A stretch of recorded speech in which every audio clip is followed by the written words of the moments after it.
చాలా మంది తొట్టిల్లడానికి ప్రధాన కారణం ఏంటో తెలుసా? వాక్యము హృదయాలలో కేంద్రంగా మారట్లా.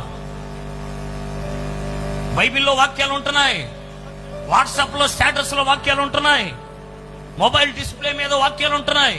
కానీ ఎక్కడ ఉండాలి? చెప్పలు ఎక్కడ ఉండాలి? వాక్యం చెప్తూ 119వ కీర్తనలో, నీ ఎదుట నేను పాపము చేయకుండా ఉండినట్లు నీ వాక్యం నా హృదయంలో దాచుకున్నాను ప్రభువా. మరి దేవుని యొక్క మాట ఆనుముత్యము కదా, దేవుని మాట ముత్యము కన్నా శ్రేష్టమైనది కదా. అది మన ఎదలో ఉండగలుగుతుందా? ఎక్కడ కాదు, డిస్ప్లేల మీద కాదు, స్టేటస్ లో కాదు, నీ లైఫ్ స్టైల్లో స్టేటస్ లో ఉండాలి దేవునికి వాక్యం ఎప్పుడు. అది నిన్ను త్రావల్లో నడిపించగలుగుతుంది. అపవాది ఉర్రులు ఉచ్చులు ఎలా పసిగట్టాలో నేర్పగలుగుతుంది.